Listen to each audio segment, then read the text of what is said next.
वज़ीर आज़म नरेंद्र मोदी शिवगिरी यात्रा की 90वीं सालगिरह ब्रह्मो विद्यालय की गोल्डन जुबली की इफ्तिताही तकरीब में करेंगे शिरकत। वज़ीर आज़म साल भर जारी रहने वाली मुश्तरका तकरीबात के लोगों का भी करेंगे इजरा।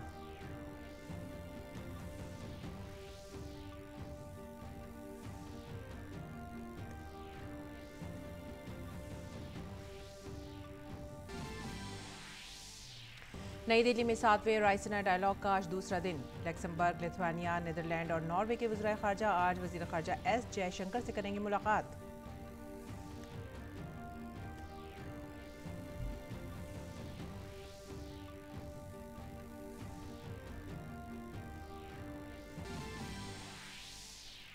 मरकजी वज़ीर ख़ज़ाना निर्मला सीतारमन ने अमन सान फ्रांसिस्को में डिज़ाइन, मैन्युफैक्चरिंग, आलात, टेक्नोलॉजी और सिस्टम समेत सेमी कंडक्टर इकोसिस्टम की सनती रहनुमाओं के साथ एक गोल मेज़ में लिया हिस्सा।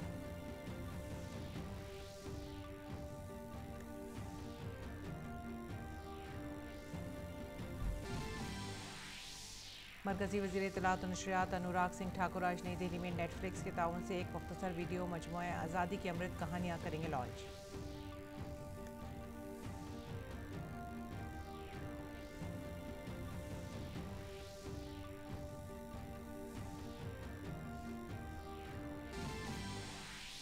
दुनिया के अमीर तरीन शख्स एलन मस्क ने सोशल मीडिया कंपनी ट्विटर को $44 अरब में खरीदा। एलन मस्क ने कहा, आज़ादी इजहार एक फ़ाल जमहूरियत की है बुनियाद।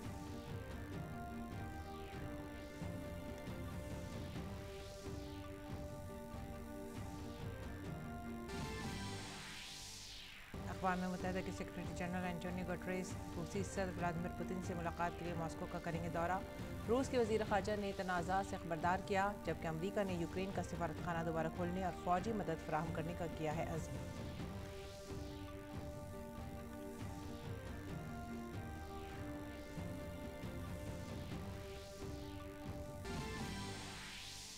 बेंगलुरु में खेलो इंडिया यूनिवर्सिटी गेम्स का आज तीसरा दिन। कल दूसरे दिन मद्रास यूनिवर्सिटी की वी वर्षा ने खवातीन के 400 मीटर फ्री स्टाइल मुकाबले में जीता तलाई तमगा, जबकि जैन यूनिवर्सिटी बेंगलुरु के शिवा श्रीधर ने मर्दों के 200 मीटर इनफरादी मुकाबले में तलाई तमगा किया अपने नाम।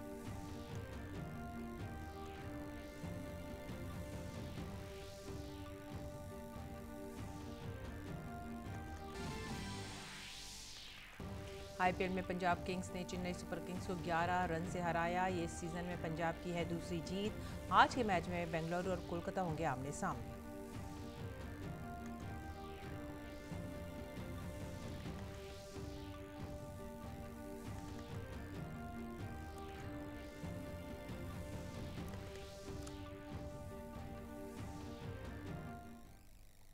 आदाब नाज़रीन, उर्दू खबरों में आप सभी का खैर मकदम है। मैं हूं सादिया अलीम। नजर डालते हैं इस वक्त की खास खबरों पर। वज़ीर आज़म नरेंद्र मोदी आज नई दिल्ली में शिवगिरी तीर्थ यात्रा की 90वीं सालगिरह और ब्रह्म विद्यालय की गोल्डन जुबली की साल भर जारी रहने वाली मुश्तरका तकरीबात की इफ्तिताही तकरीब में शिरकत करेंगे। वज़ीर आज़म साल भर चलने वाली मुश्तरका तकरीब का लोगो भी लॉन्च करेंगे। शिवगिरी तीर्थ यात्रा और ब्रह्म विद्यालय दोनों अजीम मुस्लिह कौम श्री नारायण गुरु की रहनुमाई में शुरू हुआ था। शिवगिरी तीर्थ यात्रा हर साल 3 दिनों के लिए 30 दिसंबर से 1 जनवरी तक तिरुवनंतपुरम के शिवगिरी में होती है। 1933 में कुछ अकीदतमंदों के जरिए ये यात्रा शुरू की गई थी, लेकिन जनूबी भारत में अब ये अहम इनेकाद में से एक है। हर साल दुनिया भर से बिला लिहाज जात पात, नस्ल, मजहब और ज़बान लाखों की तादाद में अकीदतमंद यात्रा में शिरकत के लिए शिवगिरी आते हैं। ब्रह्म विद्यालय श्री नारायण गुरु के कामों और दुनिया के तमाम अहम मजहबी किताबों समेत भारतीय फ़लसफ़े पर 7 साला कोर्स भी पेश करता है।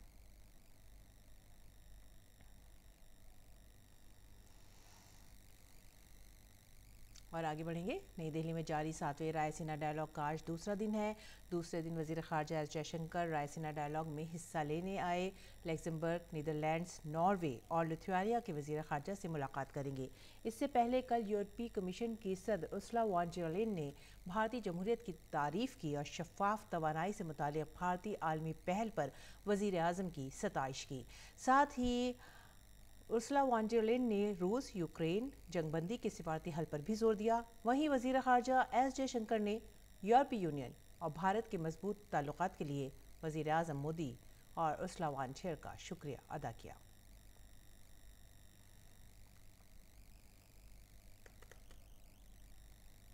और मरकजी वज़ीर ख़जाना निर्मला सीतारमन ने सैन फ्रांसिस्को में सेमी कंडक्टर इकोसिस्टम के आला सनतकारों के साथ गोल मेज़ कॉन्फ्रेंस में शिरकत की। सेमी कंडक्टर इकोसिस्टम में इसका डिज़ाइन, तैयारी, आलात, टेक्नोलॉजी और निज़ाम शामिल हैं। वज़ीर ख़जाना ने मुकम्मल सेमी कंडक्टर वैल्यू चेन के लिए सिलिकॉन वैली में वाक़ कंपनियों के लिए मौक़े और भारतीय सेमी कंडक्टर मिशन के ज़रिए से मिशन मोड में इस शोबे के लिए वक्त मराहत के साथ मुकम्मल वैल्यू चेन में एक काबिल भरोसा खिलाड़ी बनने की भारत सरकार के अज़्म का इजहार किया। मीटिंग में शिरकत करने वाले उम्मीदवारों ने वज़ीर ख़जाना निर्मला सीतारमन को मुत्तला किया कि उन्होंने पिछले कुछ बरसों में भारत में अपनी सलाहियतों में काफ़ी हद तक इजाफा किया है और तहक़ीक़ और तरक्की के लिए तालीम के शोबे में ताउन कर रहे हैं। उम्मीदवारों ने इसका जिक्र किया कि आलमी सप्लाई चेन में रुकावटों को देखते हुए उन्हें कुछ शोबों में सप्लाई चेन पर मज़ीद इन्हिसार का जायज़ा लेने की ज़रूरत है और दुरुस्त पॉलिसियों और सलाहियतों के साथ अगली दिहाई भारत की होगी।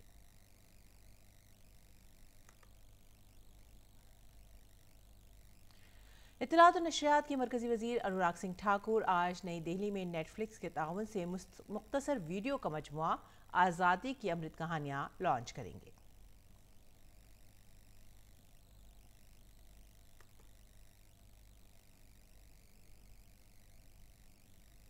और ज़राअत और किसानों की बहबूद की वज़ारत आज से किसान भागीदारी प्राथमिकता हमारी मुहिम का इनेकाद कर रही है। ये मुहिम आज़ादी का अमृत महोत्सव के तहत दीगर वज़ारतों और महकमों के साथ मिलकर 30 अप्रैल तक चलेगी। ज़रई तहक़ीक़ और तालीम का शोबा हर एक कृषि विज्ञान केंद्र में कृषि मेला और नेचुरल फार्मिंग पर फील्ड नुमाइश का एहतमाम करेगा। मरकजी वज़ीर ज़राअत Narendra Singh Tomar common service centre के ज़रिए फसल बीमा पर मुल्क गिर वर्कशॉप का भी इफ्तिताह करेंगे।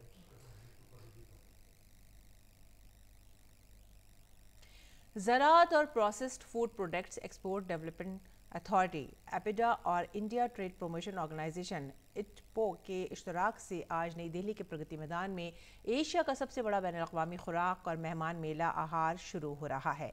सनअत और तिजारत की वजारत ने बताया कि इस मेले में 80 से ज़ायद बरामदकार हिस्सा ले रहे हैं।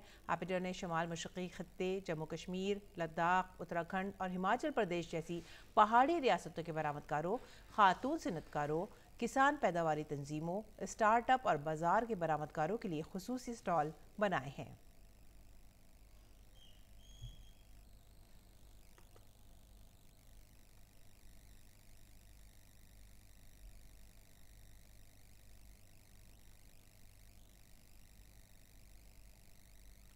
Central board of secondary education CBSE board आज से 10वीं और 12वीं जमात के इम्तहानात का दूसरा सेशन शुरू कर रहा है। सेशन 2021-22 के लिए ये इम्तहानात ऑफलाइन मोड में मुनक़िद किए जा रहे हैं। ये इम्तहानात इस साल 15 जून को ख़त्म होंगे। गुज़िश्ता साल जुलाई में CBSE बोर्ड ने कोविड वबाई इमराज से पैदा होने वाली गैर यकीनी सूरत हाल के पेश नज़र बोर्ड के इम्तहानात 2 सेशन में कराने का फैसला किया था। पहले सेशन के इम्तहानात हो चुके हैं। वबाई इमराज की वजह से तलबा को होने वाले तालीमी नुकसान के पेश नज़र बोर्ड ने दोनों क्लासों के तकरीबन तमाम मज़ामीन में दोनों इम्तहानात के दरमियान ज़्यादा फ़र्क रखा है। और चंडीगढ़ में अवामी मकामात और सरकारी बसों में मास्क पहनना फौरी असर से अब लाजमी करार दिया गया है। अहकामात की खिलाफ वर्जी करने वाले पर 500 रुपये का जुर्माना आयद किया जाएगा।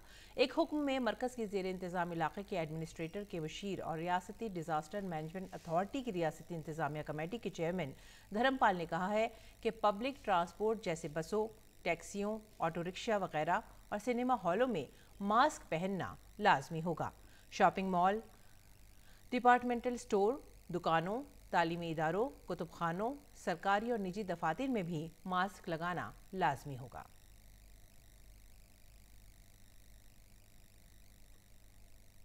और अगली खबर गुरुग्राम से। गुरुग्राम के मानेसर के सेक्टर 6 में कचरे के ढेर में ज़बरदस्त आग लगने की खबर है। बड़े पैमाने पर आग लगने की वजह से धुएं के बादल उठते देखे गए हैं। आग पर काबू पाने के लिए 35 फायर टेंडर मौके पर मौजूद हैं। आग पर अभी तक काबू नहीं पाया जा सका है। बताया जा रहा है कि आग 3 से 5 किलोमीटर के इलाके में फैल चुकी है। ज़्यादातर हिस्सों में आग पर काबू पा लिया गया है, लेकिन पूरी सूरत हाल अभी भी काबू में नहीं आ सकी है। गुज़िश्ता रात दिल्ली NCR में ज़बरदस्त गरज चमक के साथ हवा की वजह से आग मज़ीद फैल गई और अब तक आग पर पूरी तरह से काबू नहीं पाया जा सका।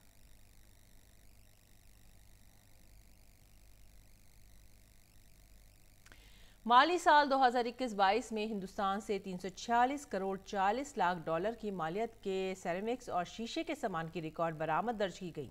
जबकि माली साल 2013-14 के दौरान ये अशिया सिर्फ 129 करोड़ 20 लाख डॉलर मालियत की बरामद ही करती थी।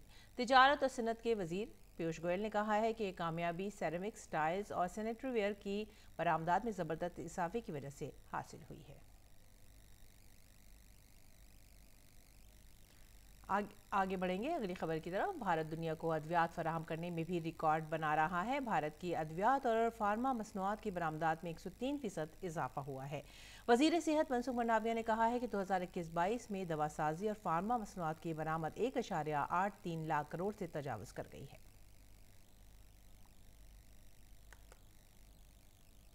दुनिया के सबसे अमीर तरीन शख्स एलन मस्क ने सोशल मीडिया कंपनी ट्विटर को 44 अरब डॉलर में खरीद लिया है। कंपनी ने कहा है कि उसके बोर्ड ने अरबपति एलन मस्क के जरिए ट्विटर को खरीदने की तजवीज़ को मान लिया है। ट्विटर बोर्ड के सदर ब्रैड टेलर ने कहा कि बोर्ड ने कदर यकीन और फाइनेंसिंग पर तवज्जो मरकूज करते हुए मस्क की तजवीज़ का जायजा लेने के लिए एक जामे अमल की पैरवी की है। उन्होंने कहा कि मुजवज़ा लेन देन से काफ़ी नकद प्रीमियम हासिल होगा और ये ट्विटर के शेयर होल्डर्स के लिए आगे बढ़ने का बेहतरीन रास्ता है। सौदे की शर्तों के मुताबिक शेयर होल्डर्स को उनके ट्विटर स्टॉक के हर शेयर के बदले 54.20 डॉलर नकद मिलेंगे, जो मस्क की अहम तजवीज़ के मुताबिक हैं। एलन मस्क ने सौदे का ऐलान करते हुए एक बयान में कहा है कि बोलने की आज़ादी का हक एक फ़ाल जमहूरियत की बुनियाद है और ट्विटर डिजिटल टाउन स्क्वायर है, जहां इंसानियत के मुस्तकबिल से मुतालिक अहम उमूर पर बहस होती है।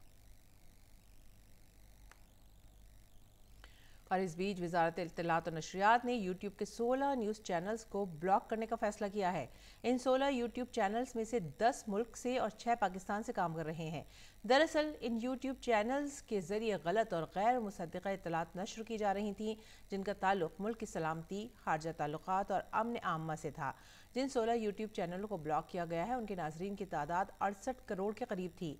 पाकिस्तान से चलाए जा रहे यूट्यूब चैनलों से मुल्क की फ़ौज, जम्मू कश्मीर, भारत की खारजा पॉलिसी जैसे अहम उमूर पर गलत मालूमात आम की जा रही थी। इन यूट्यूब चैनलों पर नशर किए जाने वाले मवाद पूरी तरह से गलत थे और हसास मसनूआत पर गलत जानकारी दी जा रही थी। काबिल ज़िक्र है कि 23 अप्रैल को ही इत्तलात और नशरियात की वजारत ने न्यूज़ चैनलों को भी एडवाइजरी जारी की थी कि वो झूठी खबरें, इश्ताल अंगेज सुर्खियाँ नशर ना करें। भारत सरकार प्रिंट, टीवी और ऑनलाइन मीडिया में महफूज और दुरुस्त मालूमाती माहौल को यकीनी बनाने के लिए पुरअज़्म है।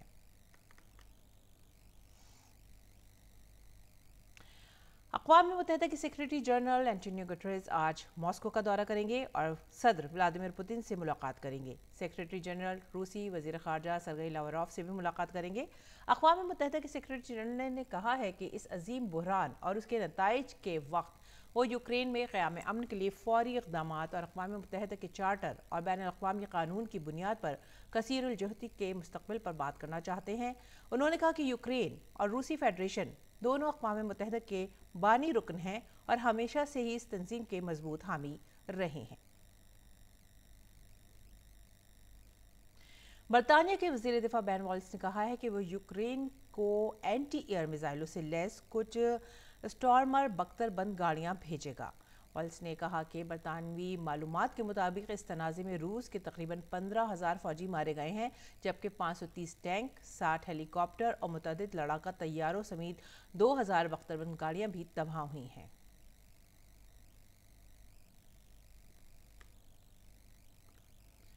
मेरठ में अब कोई भी तालिब इल्म किताबों की कमी की शिकायत नहीं कर सकेगा और इसकी वजह से गैर तालीम याफ्ता भी नहीं रहेगा।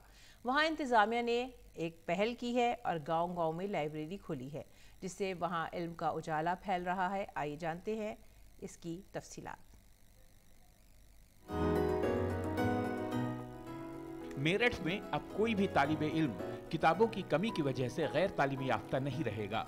इंतजामिया की पहल पर गांव में पंचायत घर या दीगर सरकारी मकामात पर तलबा और तालिबात के लिए मुफ्त हाईटेक लाइब्रेरी तैयार की गई है, जिसमें गांव के बच्चे अपने स्कूल से मुताल्लिक और दीगर इम्तहानात की तैयारी की किताबें पढ़कर तालीम के असल धारे से जुड़ने की कोशिश कर रहे हैं।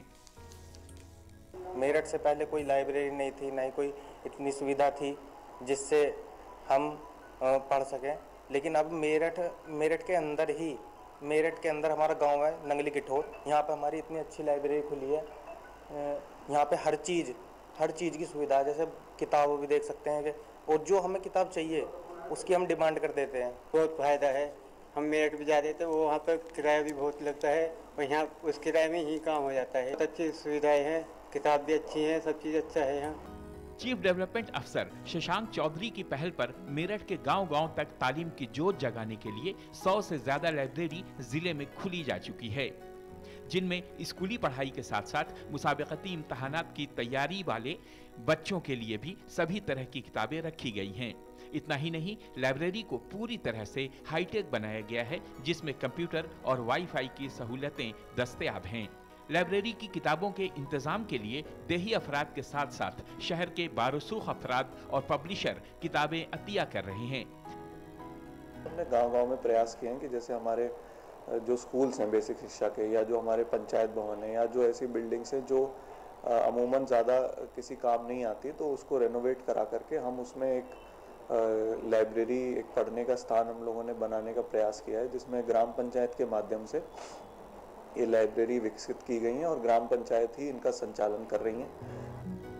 कई करोड़ों की लागत से बनी इस लाइब्रेरी में एक वक्त में 1000 तलबा और तालिबात एक साथ पढ़ाई कर सकेंगे। ये ऑनलाइन सहूलतों से लैस एक हाईटेक लाइब्रेरी है, जहां बड़ी तादाद में तलबा तालिबात आते हैं और अपनी पसंद की किताबों से मुफ्त तालीम हासिल करते हैं। मेरठ से संगीता श्रीवास्तव की रिपोर्ट, डीडी न्यूज उर्दू खबरें। तालिब इल्मों के लिए खुशखबरी। और अब पेश है दिल्ली से शाया उर्दू अखबारात का मुख्तसर सा जायजा।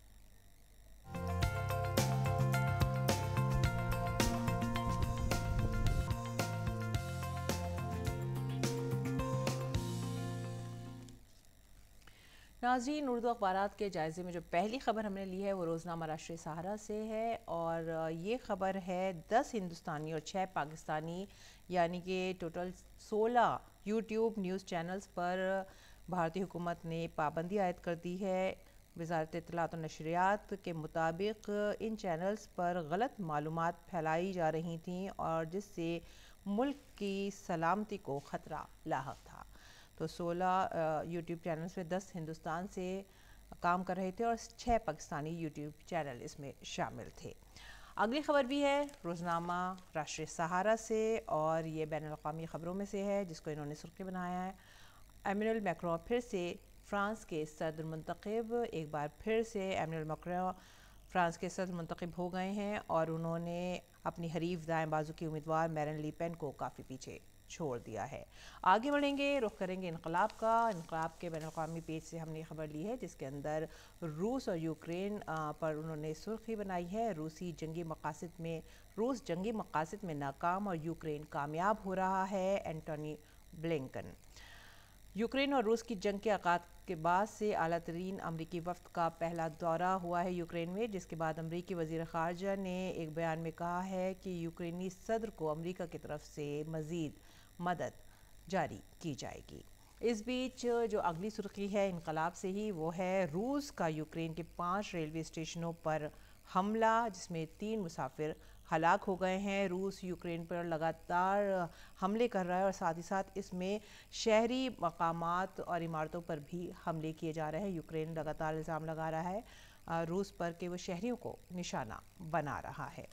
आगे बढ़ते हैं अगले अखबार की तरफ, और ये है हमारा समाज, जिसमें योगी हुकूमत ने पहले महीने में तैयार किया 5 साल का रोड मैप, इसको सुर्खी बनाया गया है। उत्तर प्रदेश में एक ही पार्टी और एक ही वज़ीर आला की लगातार दूसरी बार इख्तिदार में वापसी करने की तारीख रकम करने वाले वज़ीर आला योगी आदित्यनाथ ने अपने दूसरे म्यार में पीर को पहला महीना पूरा किया है और 5 साल का रोड मैप हिकमत अमली तैयार की गई है इस एक महीने में ही। आगे बढ़ते हैं अगली खबर की तरफ। अखबार मशरक़ से ये खबर है और ये है गर्मी से मुतालिक। दिल्ली में शदीद गर्मी का कहर और लू चल रही है और लोगों को हीट वेव की वजह से काफ़ी परेशानियों का सामना करना पड़ रहा है। तो इसके बाद आइए अब नज़र डालते हैं अगली ख़बर पर, और वो है कोरोना वबा से मुतालिक। लगातार तीसरे दिन भी कोरोना के 1000 से ज़ायद नए मामले जो हैं वो दर्ज किए गए हैं। अभी भी एहतियात लाजमी है। बहुत सी रियासतों ने दोबारा से मास्क को अवामी मकामात पर लाजिम कर दिया है। तो ख़ुद भी महफूज रहिए, दूसरों की भी हिफाजत का ख्याल रखिए, मास्क ज़रूर पहनिए। ये थी आज के उर्दू अखबारात की सुर्खियाँ और अब आगे बढ़ेंगे खेल की खबरों की तरफ। बेंगलुरु में जारी खेलो इंडिया यूनिवर्सिटी गेम्स में आज तीसरे दिन खिलाड़ी तमगे के लिए मुकाबले नजर आएंगे। शूटिंग, तैराकी और वेट लिफ्टिंग में आज बहुत से तमगे दांव पर हैं। इसके अलावा बैडमिंटन, हॉकी, फुटबॉल, बॉक्सिंग और बास्केटबॉल के मुकाबले भी मुनक्किद किए जाएंगे।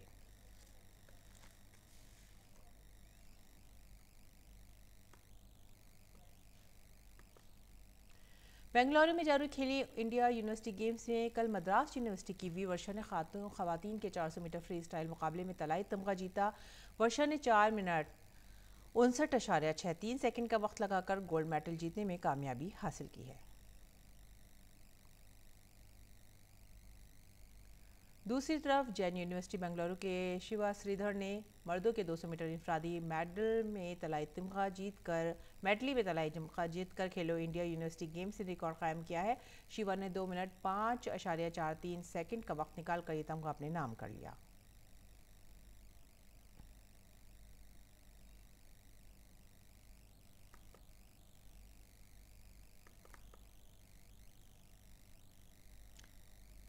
सावित्रीबाई फुले पुणे यूनिवर्सिटी के स्तंभ देहागौडे ने खेलो इंडिया यूनिवर्सिटी गेम्स में मर्दों के 400 मीटर फ्री स्टाइल मुकाबले में सोने का तमगा जीता है। शुभम ने 4 मिनट 17.6 सेकंड का वक्त निकालकर ये कामयाबी हासिल की। खेलो इंडिया में सावित्रीबाई फुले पुणे में यूनिवर्सिटी का तैराकी में पहला गोल्ड मेडल है।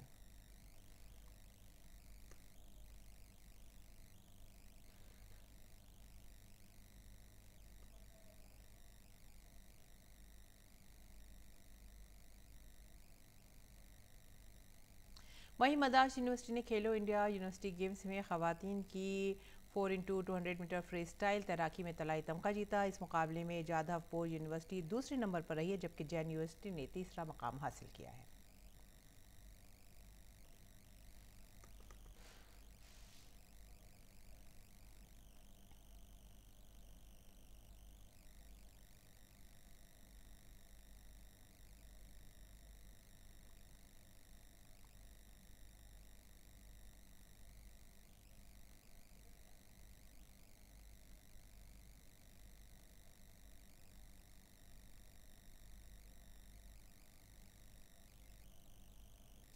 और आईपीएल की बात करते हैं। आईपीएल में आज रॉयल चैलेंजर्स बेंगलुरु का मुकाबला कोलकाता नाइट राइडर्स से होगा। ये मैच दोनों टीमों के लिए इंतहाई अहम समझा जा रहा है, जिसका मकसद टॉप 4 में जगह बनाना है। बेंगलुरु की टीम लीग में 5वीं पोजीशन पर बरकरार है, जबकि कोलकाता 3 मैचों में जीत के साथ 8वें नंबर पर है। ऐसे में इस मैच में जीत बेंगलुरु को दूसरे नंबर पर ले जा सकती है। तमाम टीम के लिए सरकर्ता बल्लेबाज विराट कोहली की फॉर्म सबसे बड़ी परेशानी का बायस बनी हुई है। कोहली अब तक अपने नाम के मुवाफिक फॉर्म पर नहीं है और परफॉर्म नहीं कर पा रहे हैं, जबकि कप्तान डुप्लेस, दिनेश कार्तिक और मैक्सवेल अच्छी फॉर्म में हैं। दूसरी तरफ कोलकाता की अब तक की कारकर्दगी औसत नहीं रही है।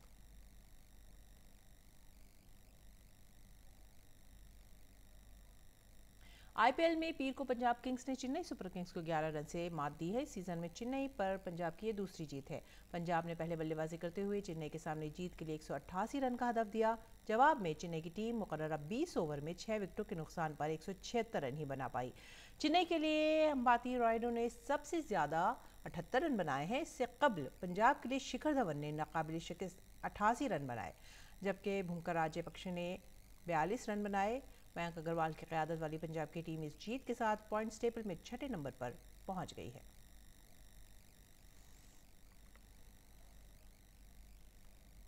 और आइए अब नजर डालते हैं मौसम के मिजाज पर।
और इसी के साथ ही वक्त हो गया आप सभी से विदा लेने का। आप हमारी पूरी टीम को दीजिए इजाज़त। आदाब।